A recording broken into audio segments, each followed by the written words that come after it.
একজন অভিজ্ঞ চোর যে তার দক্ষতা দিয়ে দেশের সর্বোচ্চ সিকিউরিটি সিস্টেমে থাকা লকারগুলো সে চোখের নিমেষেই খুলে ফেলত এবং সেগুলো থেকে চুরি করত।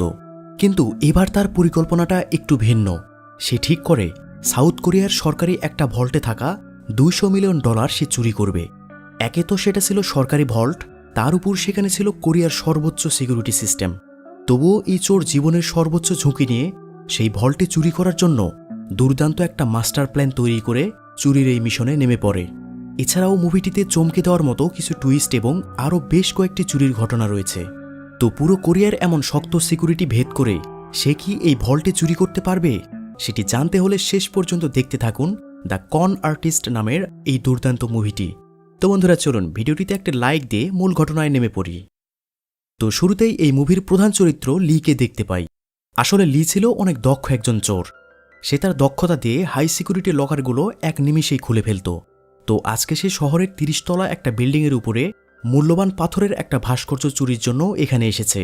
তো ভাস্কর্যটি যেই রুমে রাখা আছে, লি সেখানে প্রবেশ করে দেখে সেখানে অনেক শক্ত সিকিউরিটির মাধ্যমে লকারটি আটকানো রয়েছে। কিন্তু লি তার দক্ষতা দিয়ে সেই লকারটি খুলে ভাস্কর্যটি বের করে নেয়। আর তখনই সেখানে অ্যালার্ম বেজে ওঠার সাথে সাথে গার্ডেরা সেই রুমে এসে দেখে সেই লকার থেকে ভাস্কর্যটি চুরি হয়ে গেছে। আর গার্ডেরা আসার জন্য লি সেখান থেকে তাড়াহুড়ো করে পালানোর সময় সেই পাথরটি ভেঙে যায়। পরের সিনে লির একজন বন্ধুকে দেখা যায় যার নাম গুইন। আসলে গুইন লিকে তার চুরির কাজে সহযোগিতা করার জন্য বিভিন্ন সরঞ্জাম বানিয়ে দিত। বলতে গেলে গুইন একজন ভালো টেকনিশিয়ান ছিল। এছাড়াও গুইন ছোটখাটো বিভিন্ন বিস্ফোরকও বানাত। এরপর লি সেই ভাঙ্গা ভাস্কর্যটি থেকে আইডিয়া নিয়ে সে একই ডিজাইনের একটা নকল ভাস্কর্য বানিয়ে ফেলে। এবার তারা সেটি বিক্রি করার জন্য একটা প্রত্নতাত্ত্বিক দোকানে চলে আসে। আর দোকানদার যেহেতু এসব জিনিসপত্র নিয়ে ব্যবসা করে, তাই সেটি যে নকল সেটা দেখা মাত্রই সে বুঝে ফেলে। আর লি যেহেতু নকল জিনিস দিয়ে এমন প্রতারণা করতে যাচ্ছিল, তাই দোকানদার লিকে পুলিশে ধরিয়ে দেওয়ার জন্য তার লোকদের খবর পাঠায়। কিন্তু দোকানদারের একটা দুর্বল জায়গা ছিল, সেটা হলো এর আগে বিভিন্ন জায়গায় সে নকল ভাস্কর্য বিক্রি করেছে। আর তাই লি তাকেও পুলিশে ধরিয়ে দেওয়ার জন্য হুমকি দিলে অবশেষে দোকানদার সেটি কিনতে রাজি হয়। এখন কথা হচ্ছে, লি জেনে বুঝে কেন একটা নকল জিনিসের জন্য দোকানদারকে কিনতে বাধ্য করল? শুধুমাত্র কি টাকার জন্য? না, ব্যাপারটা মোটেও এমন নয়। লি সেটা কেন করল এটা নিয়েও রয়েছে এক মারাত্মক টুইস্ট, আর সেটা কিছু পরেই জানতে পারবেন।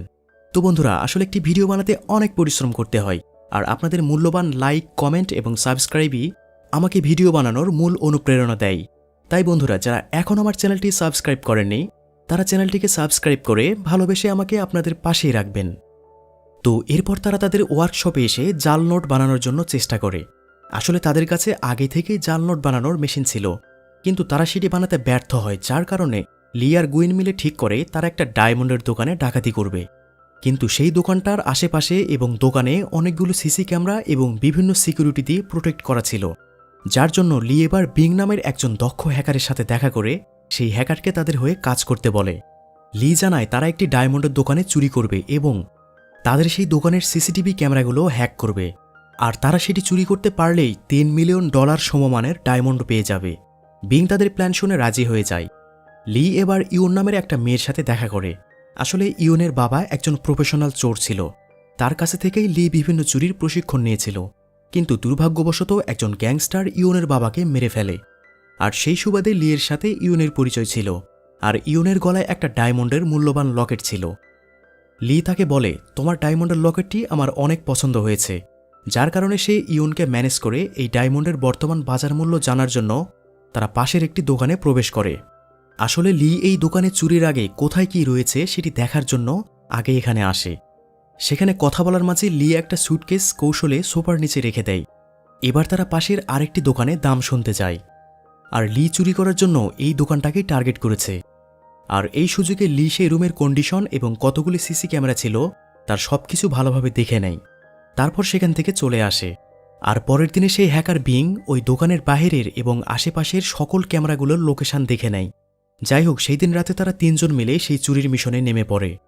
প্রথমে হ্যাকার বিং তার দক্ষতা দ্বারা সে আশেপাশের ওই দোকানের সকল সিসিটিভি ক্যামেরাগুলো হ্যাক করে সেগুলো কিছু সময়ের জন্য বন্ধ করে দেয়। অন্যদিকে গুইন মাতালের অভিনয় করতে করতে পাশের আরেকটি দোকানের দেয়ালে ছোট একটি বোমা লাগিয়ে দেয় এবং ওই দোকানে আঘাত করে অ্যালার্ম বাজিয়ে তোলে, যার জন্য সেখানে যদি পুলিশও আসে তাহলে যেন পুলিশদের মনোযোগ সেই দোকানের দিকে থাকে। যার ফলে মূল টার্গেটে চুরি করা তাদের জন্য সহজ হয়ে যাবে। এরপর সেই দোকানের ভিতরে লি আগে থেকেই যেই সুটকেসটি রেখেছিল সেটি রিমোটের সাহায্যে ব্লাস্ট করে দেয়। আসলে এই সুটকেসের ভিতরে স্মোক গ্রেনেড ছিল, যার কারণে সেখানে অনেক ধোঁয়ার সৃষ্টি হয়। এরপর দেয়ালে রাখা সেই বোমাটিও ব্লাস্ট করে দেয়, যার ফলে সেখানে পুলিশ আসলে সেই পুলিশের সম্পূর্ণ মনোযোগ ওই বিস্ফোরণ হওয়া দোকানের দিকে ছিল। আর এই সুযোগে লি আর গুইন মিলে মূল টার্গেট করা দোকানে ঢুকে পড়ে। আর ডায়মন্ডগুলো যে লকারে রাখা ছিল সেটাই অনেক কড়া সিকিউরিটির লক ছিল, কিন্তু লি এর কাছে এসব লক খোলা কোনো ব্যাপারই ছিল না। সে তার দক্ষতা দিয়ে লকটি খুলে কাঙ্ক্ষিত ডায়মন্ড পেয়ে যায়। আর পুলিশ যেহেতু পাশের সেই বিস্ফোরণ হওয়া দোকান নিয়ে ব্যস্ত ছিল, যার জন্য তারা এই সুযোগে ডায়মন্ডগুলো নিয়ে সেখান থেকে সফলভাবে পালিয়ে আসে। পরের সিনে দেখা যায় এই চুরি হওয়া দোকানের আসল মালিক ততক্ষণে চুরির খবরটি পেয়ে যায়। লোকটির নাম জো। আসলে সে বিভিন্ন ব্যবসার পাশাপাশি সে অনেক বড় মাপের একজন গ্যাংস্টার ছিল এবং বিভিন্ন অবৈধ ব্যবসা পরিচালনা করত। এখন তার দোকানে চুরি হওয়ার জন্য সে তো একদম পুরো ফায়ার হয়ে যায়। সে তার লোকদের জানায় যেভাবেই হোক এই চোরদের ধরতে হবে। আসলে জো এই চোরদেরকে খোঁজার পেছনে আরেকটি রহস্য ছিল। ব্যাপারটা হলো, জো নির্বাচনে দাঁড়ানোর জন্য সে সরকারি বিভিন্ন কর্মকর্তাকে অনেক টাকা পয়সা ঘুষ দিয়েও অবশেষে নমিনেশন পায়নি, যার কারণে সে ঘুষের টাকা ওসল করার জন্য সে সরকারের একটা ঘাঁটিতে বিশাল অঙ্কের টাকা ডাকাতি করার পরিকল্পনা করে। আর এই কাজের জন্য সে দীর্ঘদিন যাবৎ কিছু দক্ষ চোরকে খুঁজে বেড়াচ্ছে। যাই হোক, এতদিনে সে এমন কোনো দক্ষ চোরকেই খুঁজে পায়নি, কিন্তু এবারে তার নিজের দোকানে এত হাই সিকিউরিটি থাকা সত্ত্বেও সেখানে চুরি হওয়ার জন্য জো এই চোরদের উপর পুরোপুরি ইমপ্রেস হয়ে যায়। জো ঠিক করে তাদের দিয়েই সেই টাকাগুলো ডাকাতি করবে, যার জন্য এবার জো সেই চোরদেরকে খুঁজে বের করে তাদের ধরে আনার জন্য তারা লোকদের নির্দেশ দেয়। এরপর অনেক খোঁজাখুঁজির পর তারা লিদের ঠিকানা বের করে তাদের উপর হামলা করে লি, গুইন এবং বিংকে জোরপূর্বক তুলে নিয়ে জোয়ের কাছে আসে। এরপর জো তাদের কাছে নিজের পরিচয় দেয় এবং তার দলের হয়ে চুরি সংক্রান্ত কাজ করার জন্য প্রস্তাব দেয়। লি সেই প্রস্তাব শুনে রাজি হয় না। তখন জো তাদের পরিবারের লোকদের মেরে ফেলার হুমকি দেয়, যার ফলে কোনো উপায় না পেয়ে তারা রাজি হয়ে যায়। এরপর জো তাদের চুরি করার সম্পর্কে ডিটেলস জানায়। এখানে জানানো হয় একটা পোর্টে সরকারি খাতের $200 মিলিয়ন রিজার্ভ আছে, আর সেই পোর্টে সর্বোচ্চ নিরাপত্তার জন্য সকল সিকিউরিটি সিস্টেমগুলো অনেক উন্নত মানের ছিল। কিন্তু জো একটা ব্যাপার নিয়ে টেনশন করে, সেটা হলো এতগুলো টাকা তারা কিভাবে আনবে। তখন তার মাথায় একটা আইডিয়া আসে, তা হলো জো তার ব্যবসায়িক কাজে চীন থেকে কুপন আমদানি করে এবং সেই পোর্ট দিয়েই তার কুপনগুলো তার গুদামে নিয়ে আসতো। আর সে ঠিক করে সেই কুপনের নিচে টাকাগুলো লুকিয়ে রেখে সেই পোর্ট থেকে বের করে নিয়ে আসবে, যার ফলে স্ক্যান করলেও আসল টাকাগুলো ধরা পড়বে না। এরপর জো বিংকে একা ডেকে এনে তাকে এক ব্যাগ টাকা দিয়ে বলে, তুমি আজকে থেকে আমার হয়ে লি এর উপর গোপন নজর রাখবে, কারণ লি যে আমার সাথে বেইমানি করবে না তাতে কোনো নিশ্চয়তা নেই। তুমি লি এর গোপন কোনো ফন্দি জানতে পারলে সেটি আমাকে জানাবে। আর বিং এই টাকাগুলো পেয়ে জোয়ের সাথে গোপনে হাত মেলায়। এরপর একজন ডিটেকটিভ লিকে থানায় নিয়ে আসে। আসলে তারা সেই চুরির আগের দিনে লির হাতে একটা সুটকেস দেখেছিল, আর দোকানে সেই সুটকেসটি বিস্ফোরিত হওয়ার জন্য তারা লিকে বিভিন্নভাবে জিজ্ঞাসাবাদ করতে থাকে। কিন্তু লিয়ের ব্যাপারে উপযুক্ত কোনো প্রমাণ না থাকার জন্য তাকে ছেড়ে দিতে হয়, কিন্তু ডিটেকটিভ তার উপর গোপনে নজর রাখতে থাকে। এরপর জো সেই চুরির প্ল্যান ঠিকঠাক করার জন্য লিকে তার হোটেলে ডাকে। আর কিছু পরে সেখানে জো আসলে দেখে কিছু পুলিশের লোক সেখানে ঘোরাফেরা করছে। পরিস্থিতি একটু ঘোলাটে মনে হওয়ার জন্য জো তাড়াতাড়ি সেখান থেকে পালিয়ে চলে আসে। আর অন্যদিকে লি সেই হোটেল রুমে তাদের চুরির প্ল্যানগুলো দ্রুত সরিয়ে ফেলে তারাও সেখান থেকে পালিয়ে চলে আসে। আর ডিটেকটিভ খবর পেয়ে যায় সেই হোটেলে লিয়ের সাথে জো দেখা করতে এসেছে। তাই এবার ডিটেকটিভের সন্দেহ আরও বেড়ে যায়, যার কারণে সেই হোটেলের রুমগুলো ভালোভাবে চেক করতে গিয়ে তেমন কিছু না পেলেও তারা সেখানে একটা গোপন রুম খুঁজে পায়। এরপর তারা সেখানে কিছু প্ল্যান সম্পর্কে ডকুমেন্টস পায়। ডিটেকটিভ সেখান থেকে জানতে পারে তারা এই মাসের 14 তারিখে কোনো একটা কিছুর প্ল্যান করছে, কিন্তু কিসের জন্য বা কি প্ল্যান করছে সেটা জানতে পারে না। পরের সিনে দেখা যায় গুইন সুটকেসের ভিতরে একটা বোমা তৈরি করে। এরপর লি সেই পোর্টের এনভায়রনমেন্ট ডিপার্টমেন্টের একটা ডকুমেন্টস জাল করে তাদের পোর্টে মেইল করে জানিয়ে দেয় যে আগামীকাল ওয়াটার টেস্ট করার জন্য তাদের পোর্টে লোক আসবে। আর লি সেই এনভায়রনমেন্টের লোক সেজে পোর্টের ভিতরে প্রবেশ করে। এরপর ওই বোমাভর্তি সুটকেসটি ওই পোর্টের মেন এরিয়া থেকে কিছুটা দূরে রেখে আসে। এরপর সেই গুইনকে সাথে নিয়ে ওই পোর্টের একটা টেকনিক্যাল রুমে গিয়ে সেখানে একটা হ্যাকিং ডিভাইস লাগিয়ে দেয়। এটা দেওয়ার কারণ হলো যখন সেই বোমাটি পোর্টে ব্লাস্ট হবে তখন সেখানের অ্যালার্ম বাজা শুরু করবে, কিন্তু সেই সিস্টেমটি হ্যাকিংয়ের জন্য সেই অ্যালার্ম একরকম অস্বাভাবিকভাবে ননস্টপ চলতেই থাকবে, যার কারণে সেই পোর্টের কর্মকর্তারা মনে করবে যে তাদের কন্ট্রোল ডিভাইসে হয়তো কোনো সমস্যা হয়েছে। তাই তারা ডিভাইসটি পুনরায় চালু করার জন্য চেষ্টা করবে। আর সেটি বন্ধ করে চালু করতে অনেক কম সময় লাগে, কিন্তু লি যেই হ্যাকিং ডিভাইসটি আগে থেকেই লাগিয়ে রাখে সেটার দ্বারা হ্যাক করে তাদের সিস্টেম চালু হতে তারা আরও 40 মিনিট সময় বেশি লাগাবে। আর এই 40 মিনিটের মধ্যেই তারা এই পুরো চুরির প্ল্যানটা সম্পূর্ণ করবে। কিন্তু এই প্ল্যানের সময় লি ভাবে যে এই কাজ শেষ হয়ে গেলে জো তার টাকা পেলে হয়তো তাদের মেরে ফেলবে, যার জন্য সে গুইনকে বলে যে সে আগে থেকে একটা গোপন ডেলিভারি অ্যাড্রেস বানিয়ে রেখেছে। আর জো প্ল্যান করে তারা ডাকাতির পর আসল টাকার ডেলিভারি অ্যাড্রেসে তাদের নিজেদের ঠিকানা দিয়ে দেবে, যার ফলে আসল সব টাকা তাদের ঠিকানায় চলে আসবে। আর এই সকল কথাগুলো সেখানে বিং শুনে ফেলে। আর যেহেতু বিং আগেই জো এর সাথে গোপনে হাত মিলিয়েছে, তাই তখনই সে লিয়ের এই গোপন প্ল্যানটা জোকে বলে দেয়। জো এটা শুনে তেমন একটা টেনশন করে না। জো বলে তারা আগে চুরিটা সম্পূর্ণ করুক না, কারণ তাকে ছাড়া আমরা এই চুরিটা করতে পারবো না, আর এরপর টাকাগুলো কিভাবে পেতে হয় সেটি আমার জানা আছে। যার কারণে এবার জো তার লোকজন দিয়ে ইয়নকে কিডন্যাপ করে, যাতে লি পরবর্তীতে টাকা নিয়ে কোনো চালাকি করলেও যেন ইয়নের মাধ্যমে সে লিকে ধরতে পারে, কারণ ইয়নের সাথে লির অনেক ভালো সম্পর্ক ছিল। আর লি এই চুরির মিশনে ব্যস্ত থাকার জন্য সে ইয়নের কিডন্যাপ হওয়া খবরটি জানতে পারে না।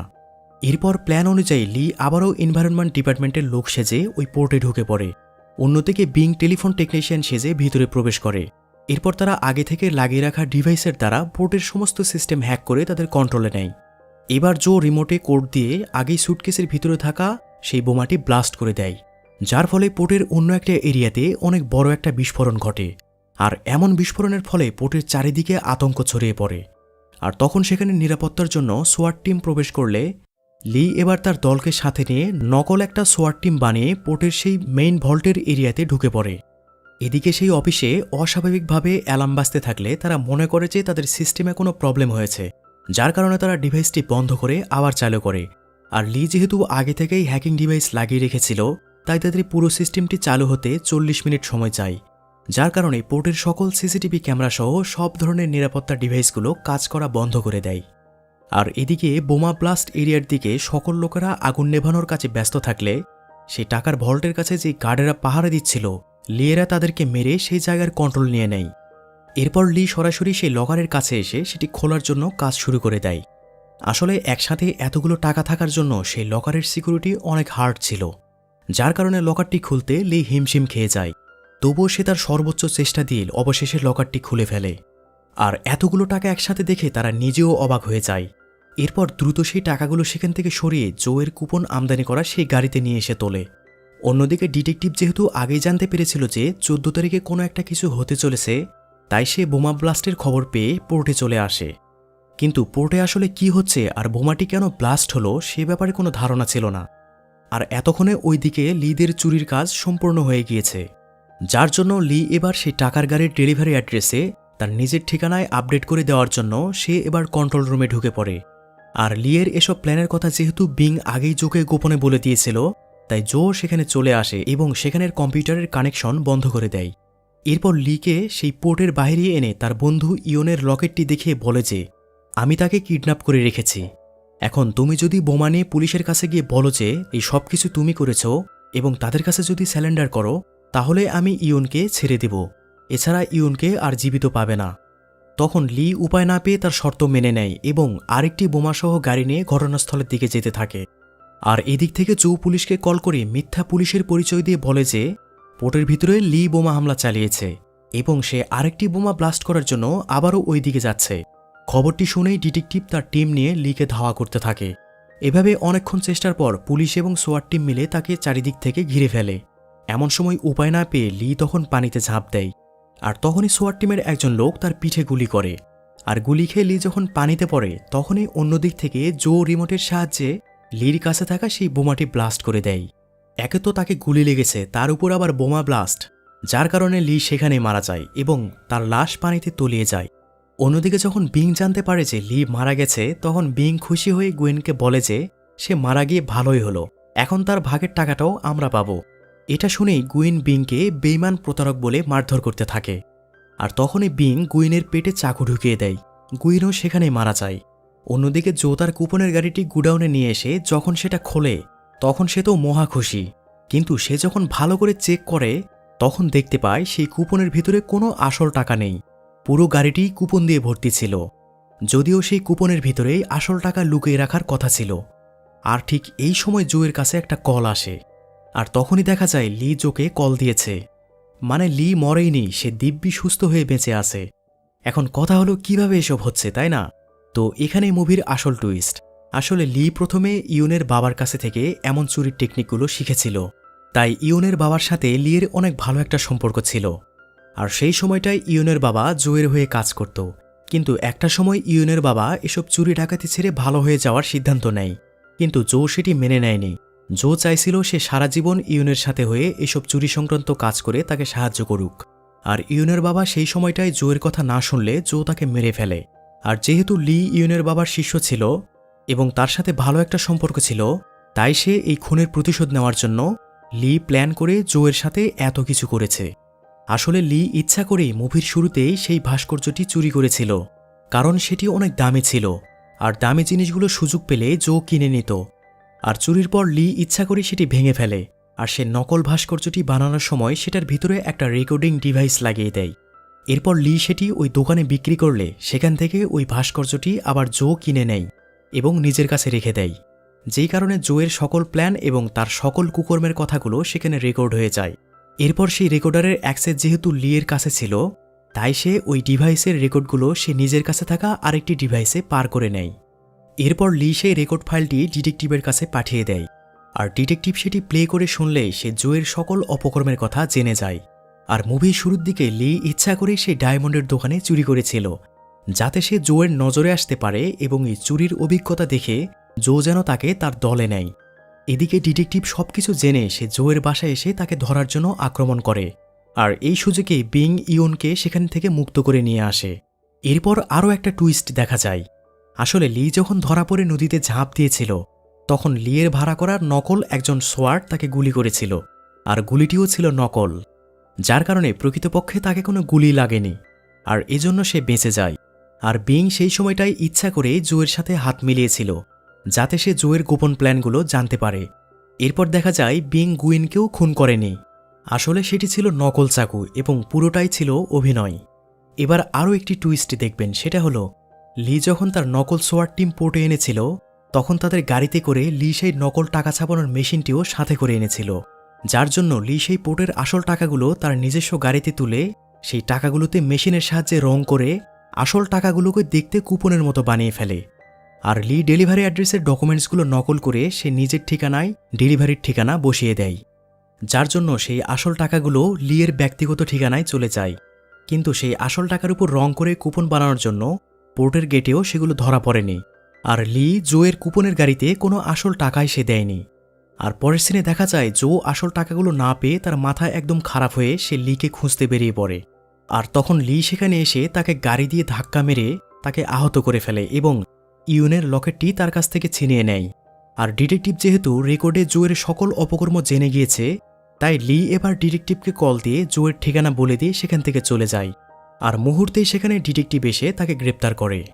পরের সিনে দেখা যায় লিয়েরা সবাই মিলে সেই কুপনগুলোর উপর অ্যালকোহল ঢেলে দিচ্ছে। আর অ্যালকোহল দেওয়ার ফলে কুপন থেকে প্রিন্ট করা রঙগুলো উঠে সেগুলো আবার আসল টাকায় পরিণত হয়ে ওঠে।